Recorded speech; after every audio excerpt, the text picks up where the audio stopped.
Assalamualaikum warahmatullahi wabarakatuh.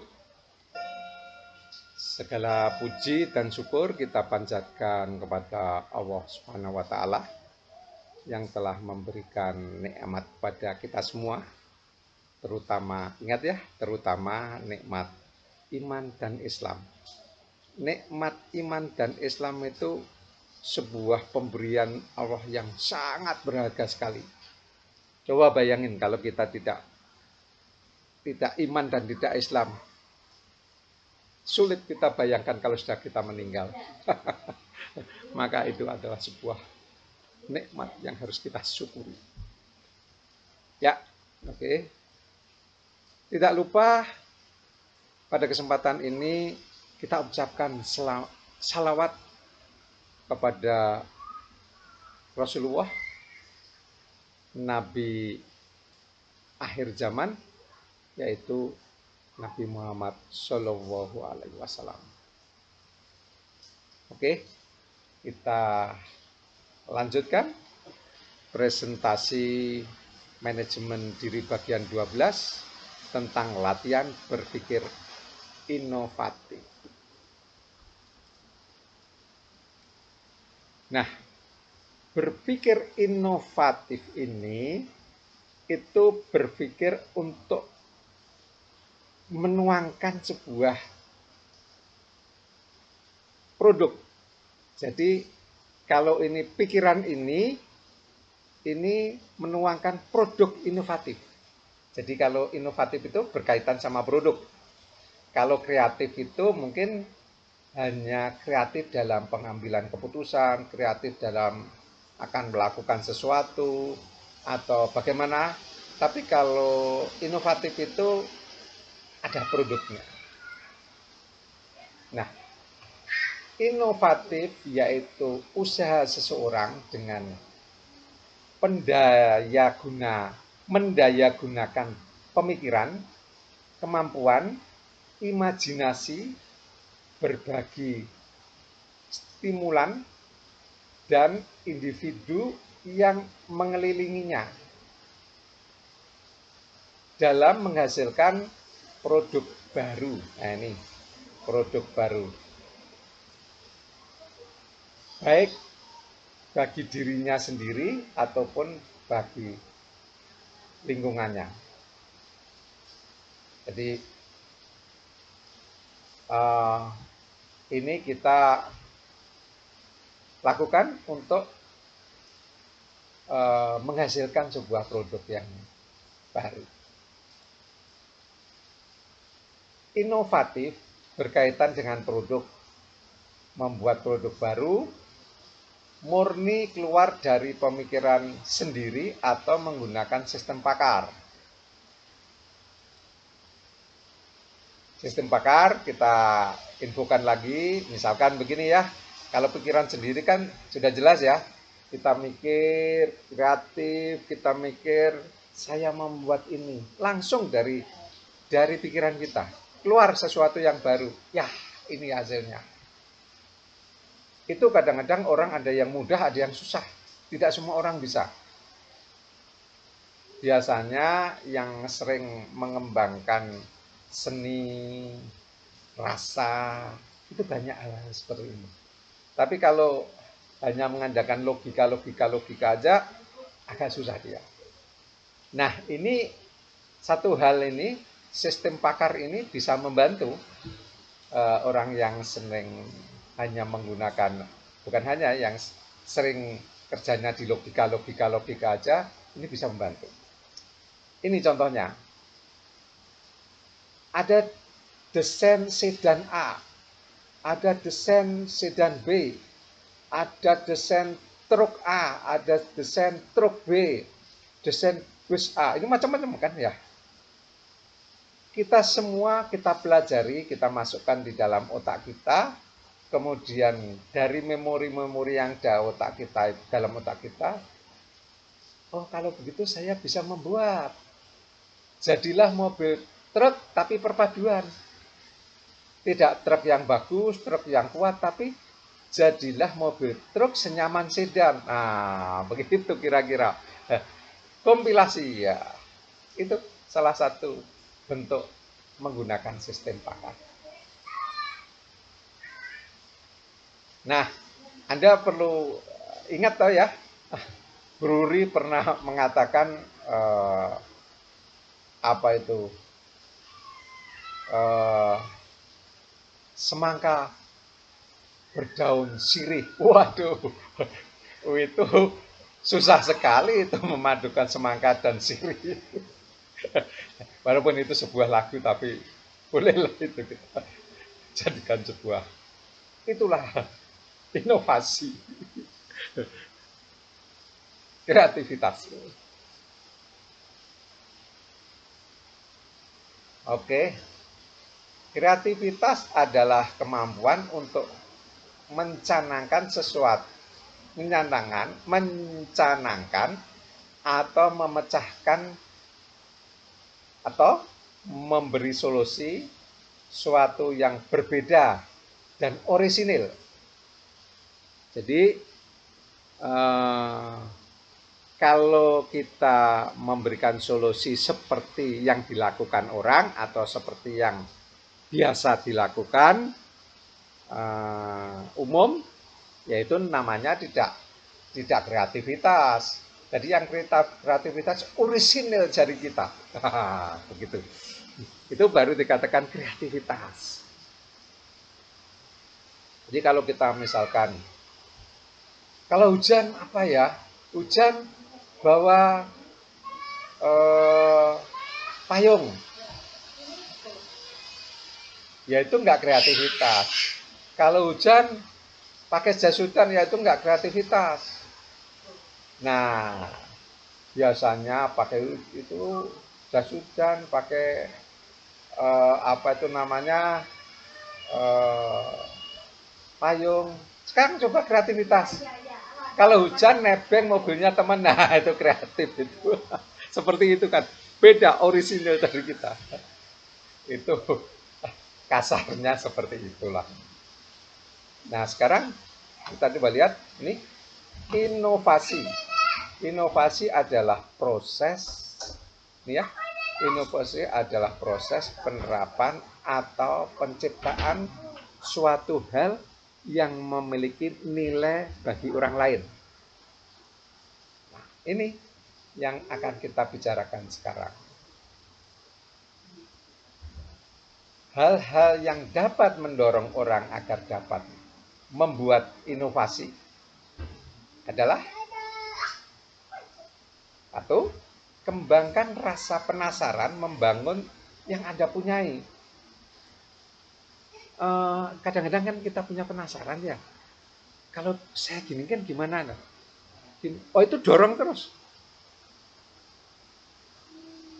Kita melihat sesuatu, kok kelihatannya ada sesuatu yang apa ya di dalam ini ya. Terus dorong, kembangkan. Nanti akan mendorong sebuah inovasi kreatif. Inovasi untuk menciptakan sesuatu.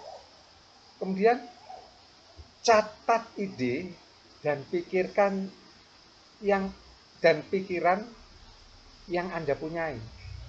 Kalau cuman sudah didorong-dorong, kemudian keluar ide, bagus itu ada ide. Tapi ingat, menurut pengalaman ide itu cepat datang dan cepat hilang. Maka supaya kita tidak kehilangan ide, catat. Penting ini sekali lagi. Ada banyak orang bisa, wah kalau gitu saya beginikan, kalau gitu saya beginikan. Tapi setelah 2-3 hari, hilang itu. Lupa. Karena ada sebuah ide baru lagi. Nah, nanti kita, wah ide baru lagi ini ada sesuatu yang lebih indah. Tapi tidak kita catat, ya kemudian hilang lagi, seminggu hilang. Kemudian ide baru lagi.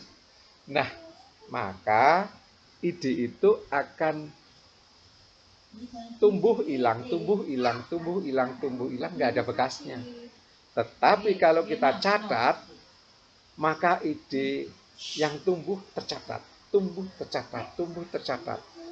Jajaran ide itu bisa kita kompilasikan menjadi sebuah ide yang besar, yang yang menyatu gitu. Catatan penting, catatan.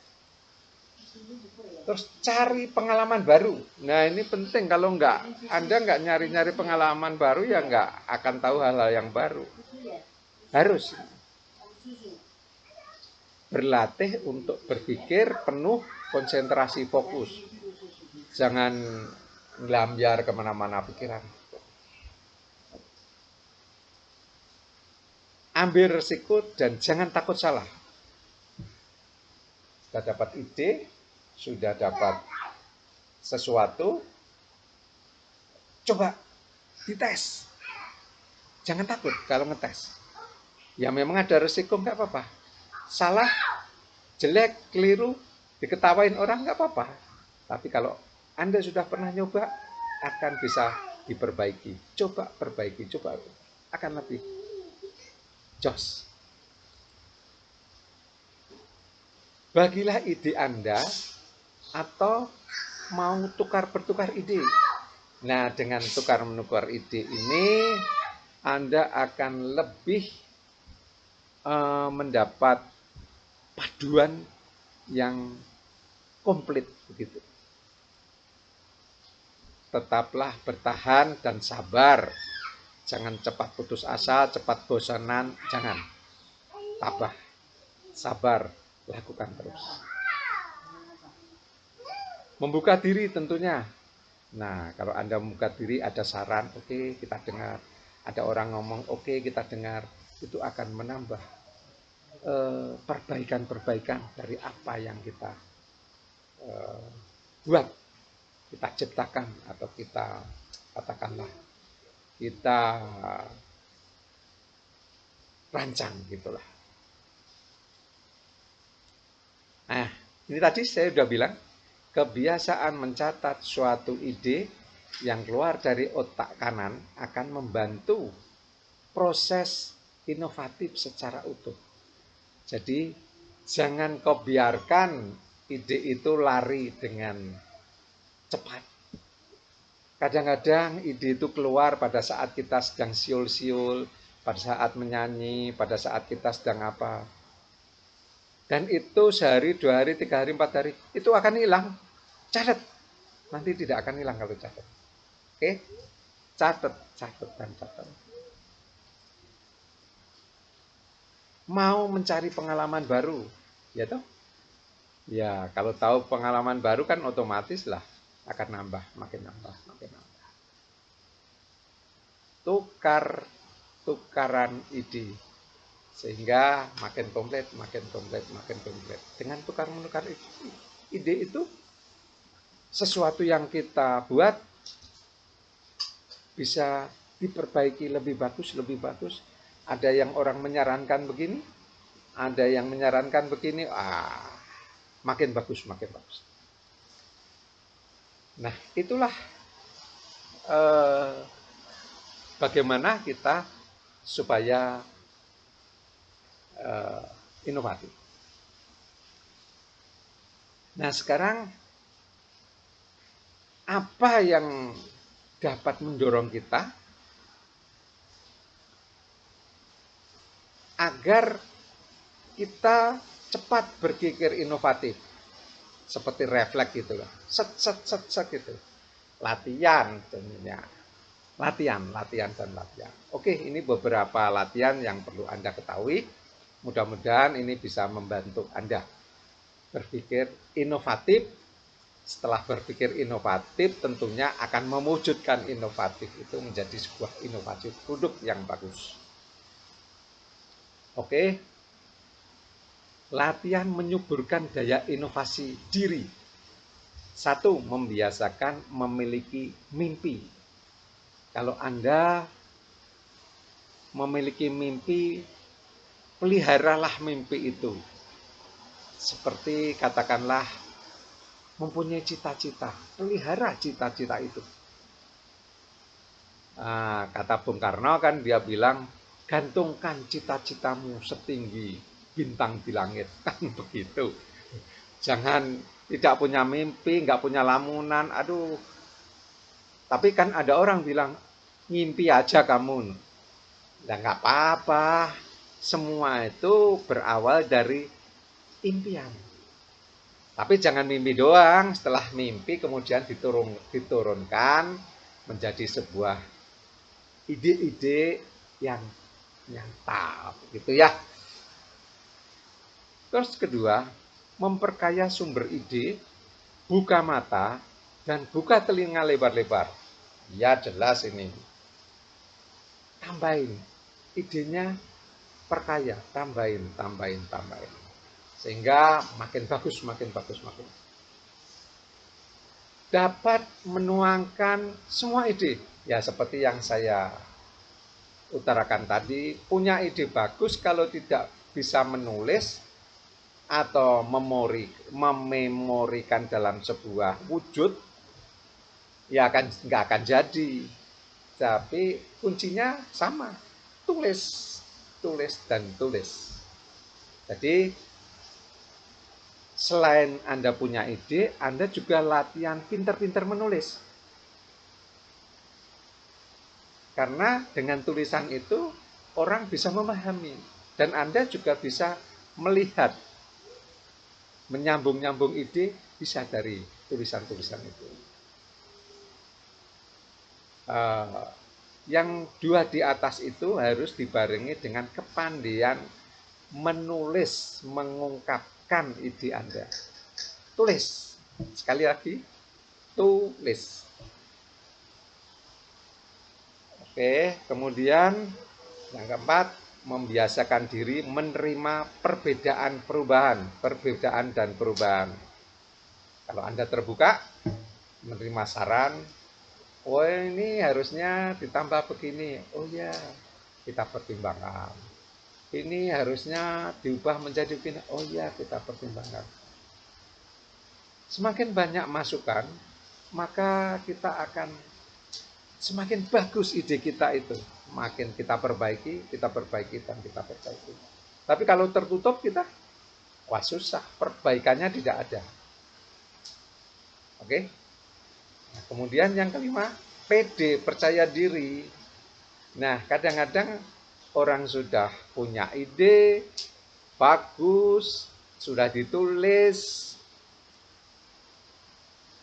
lengkap dalam tulisan, sudah, tapi malu untuk disampaikan, untuk diwujudkan, malu sama orang. Ngapain kamu? Kamu buat apa? Gitu aja kok. Nah jangan, kelihatannya kecil, tapi kadang-kadang ini berguna. Nah, itu penting, percaya diri. Ada sebuah cerita ya, sebuah pabrik picin. Tahu yang picin kan kalau di rumah makan itu suka ditaruh di satu tempat, dikasih lubang-lubang terus ini kan keluar ya untuk ngasih picin makanan atau garam lah atau apa. Itu produknya itu mampet, nggak naik-naik. Gimana cara itu menaikkan produk ini supaya dibeli banyak orang? Yang iklan lah, yang mutunya diperbaiki, yang ini, mentok itu. Tapi kalau Anda berpikir inovatif, ada seorang itu berpikir cuman gini, dia dengan renungan. Gampang itu. Gampang gimana? Kalau mau produknya cepet laku, buat tempat picin itu lubangnya dibesarin. Masa cuma sesederhana itu? Iya, nggak percaya coba. Sambil tidak dipercayai, sambil dicoba aja. Nah, orang lain menertawakan ide kok cuman gitu aja. Yang lainnya pakai iklan, pakai macam-macam aja, nggak mempan kok ini cuman membesarin lubang alat yang di tempat micin yang dicerut-cerut itu. Ternyata benar. Nah, ternyata kalau pecin itu dituangkan, kalau mampet nggak keluar-keluar, sehingga keluarnya sedikit. Kalau lubangnya gede, jrot, langsung banyak, cepet habis. Cepet membeli juga itu. Ide yang brilian itu. Sebuah contoh aja. Oke. Terus kemudian ini ada lagi, bergerak aktif. Dengan aktif kita akan dapat lebih cepat menuangkan inovasi kita. Kalau diem aja ya nggak akan maju-maju. Ini mewujudkannya gimana dan lain sebagainya. Harus aktif. Nah, begitulah. Punya visi, punya lamunan. Nah, penting kan? Punya visi, punya lamunan. Tanpa visi, tanpa lamunan, maka tidak akan tertuang ide-ide yang bagus. Menuangkan ide dan visi tersebut dalam sebuah catatan atau tulisan. Penting. Sekali lagi, catat, tulis, nulis harus pintar. Nah, ini sebuah dukungan kalau Anda sering mendengarkan musik, santai, musiknya indah, inovatif itu, kreatif inovatif itu akan mudah kedorong dengan bagus, mengalir dengan sendirinya. Begitu kira-kira, mudah-mudahan ini bisa dimengerti. Mudah-mudahan ini bisa membantu Anda dalam mendorong Anda berpikir inovatif. Inovatif. Produk yang inovatif. Oke, itu yang dapat saya sampaikan. Mudah-mudahan berarti untuk Anda semua. Ini masih dalam kondisi COVID-19 ini, maka jangan pergi-pergi, di rumah aja kita belajar sambil membuka YouTube. Mantap. Assalamualaikum warahmatullahi wabarakatuh.